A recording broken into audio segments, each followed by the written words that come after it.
We tend to think of emotions like motivation in absolute terms, that if we want to feel motivated, we need to feel it 100%.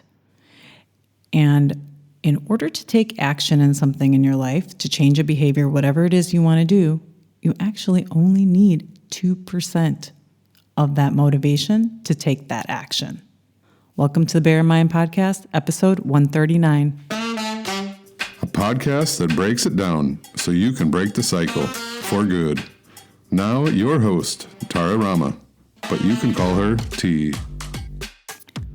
We're talking about 3 ways to stay motivated. And you can use this for anything that you want to do in your life.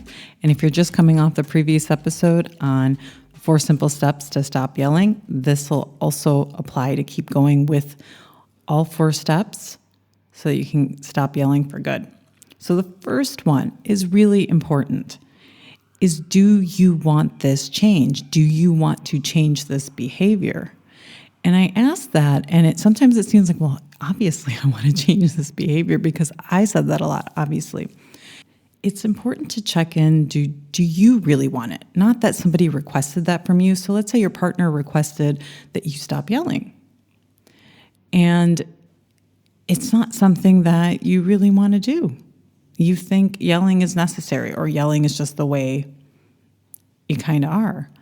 And if you don't want to change that, and someone else is making that request and it's not something you want to change, then motivation is not really going to help you. Because I can tell you, I have asked, and I brought this example, but this is a perfect example. It sometimes the smallest examples in your life open up the most wisdom. So I have made the request to my husband to always keep the entryway clear of shoes, bags, everything in the walkway. And he does that for a couple days and then it stops. And so I'll make the request again. And this has been a while ago.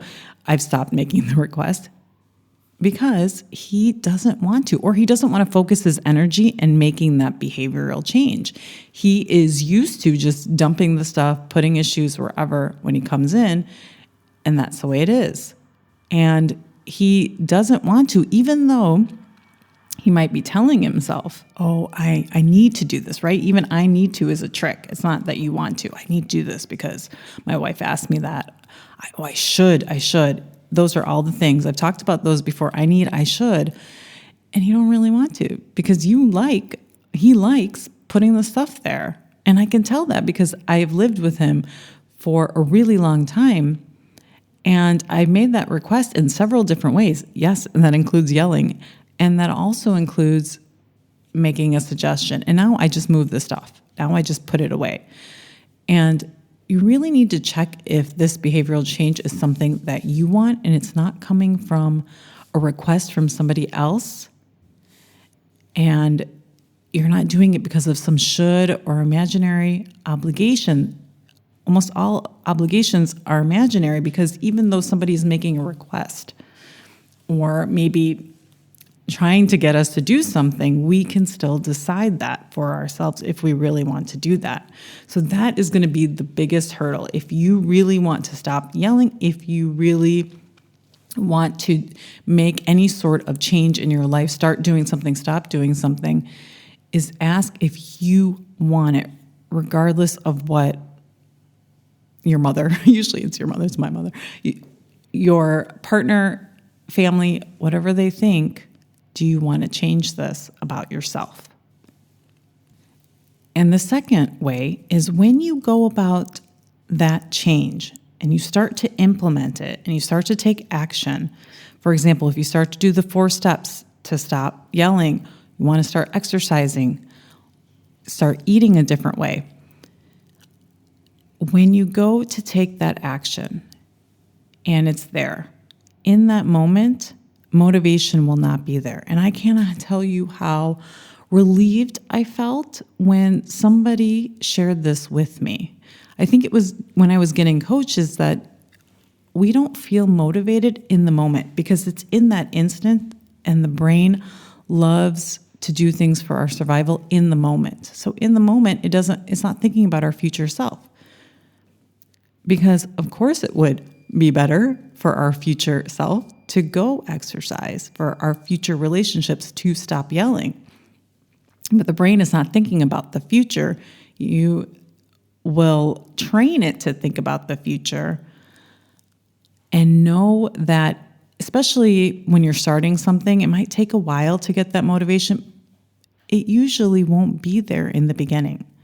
So even anticipating the absence of feeling motivated, when you go to look at your calendar and you see, okay, exercise, or when you go to every day you want to track your yelling and you have to write down how you feel and what happened, in that moment, motivation is going to be absent, usually. And it'll come later on as a rhythm gets going. But especially in the beginning, the motivation won't be there, and anticipating it will be a relief. It'll be like, oh, because you won't be thinking, oh, those people out there are motivated. Look, they're all going into the gym. And I felt like, okay, it's not supposed to be here. And that's great. The third way to stay motivated is that we tend to think of emotions like motivation in absolutes. That motivation is this 100% feeling. And this is true for a lot of more complex feelings. But even for faster emotions, you notice that there's a difference in intensity from anger, irritation, and then all the way to rage. There's a different kind of intensity about it, and we tend to think about motivation, even gratefulness, gratitude, determination, as if it's going to be 100%. And you can feel that 100%. When you are starting out, you don't need the 100%. Actually, most of the time, you don't need the 100%. You will get to the 100%.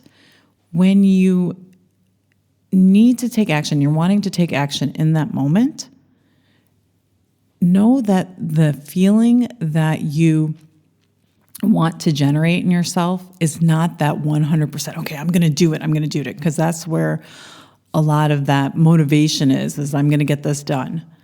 And that is not what is needed to take the simple action of making that plan, writing out why you yelled, going to the gym. And so there can be some of that relief that it's not going to, you don't need that 100%. You don't need that oomph kind of feeling. And what you only need is 2%. And I like looking at it because you need 2% of something that's just a little bit better than what you're currently feeling. So let's say you're currently feeling demotivated. The first time that I started practicing this and I was feeling demotivated is that, okay, this is what it's supposed to be like. This is what is supposed to happen. And I felt a little bit better than just this demotivated talking to myself, like, I'm lazy, I don't have this energy. And I can just say, this is supposed to be here because this is what my brain is supposed to do. My brain is working for me to survive. And those are just some of that 2%. It feels 2% better. Instead of thinking, oh, I'm lazy, I'm not motivated, I'm demotivated, you can think this is exactly what's supposed to happen. And that 2% can come in different ways. And I'm giving you some of mine. And the other way that it comes to me is when I have actually completed a task. I've gone to the gym, I've followed my schedule, and I find that I feel motivated to do the next task after I finish the first task. So even today, I had one task and I was organizing some stuff, and that was my task. And after that, I felt the motivation to go do the next thing. And so one of the things that really helps me, and I think I've shared this before on the podcast, is that motivation meets you halfway in the middle of that task. And so knowing that it's not going to be there, and then as you get going, it'll meet you along the way. And you're training your brain to do this so that it gets easier as you do this when you're feeling demotivated. And the other thing that has helped me is that we think of the task also in a very absolute way, the task at hand. Even loading the dishwasher. That's a very simple task, but unloading. I really don't like unloading the dishwasher. It's my task, and I don't like it. And I don't often feel motivated in the morning, which is when I would do it when I'm making my tea. And so I start with, I'll take 1 glass. So I break it down into smaller steps. I can take out 1 glass. I can take out the knife. And when I do that, I realize, okay, I can get the rest of it done. It'll only take me 2 minutes. I mean, it really takes me only 2 minutes. And yet every morning I sit there and I'm like, I don't want to unload the dishwasher. It's my least favorite task. And I just start with a glass because it's at the top of the rack in the dishwashing machine. And I do it. And then the next glass follows, et cetera, et cetera. And you can do that one step. Okay, so I'm going to recap the 3 ways to stay motivated. 1 is make sure you really want to change this, what you are working on. 2 is know that motivation is not going to be there in the beginning. In that moment that you're getting ready to do that task, it's going to be absent. And 3 is you only need 2% of that motivation. You don't need the 100% oomph, the eagerness, only 2%. That's all I have for you this week. I'll check back with you next. Thanks for listening. Listen for a new episode next Tuesday by subscribing on your favorite podcast platform. Bye for now.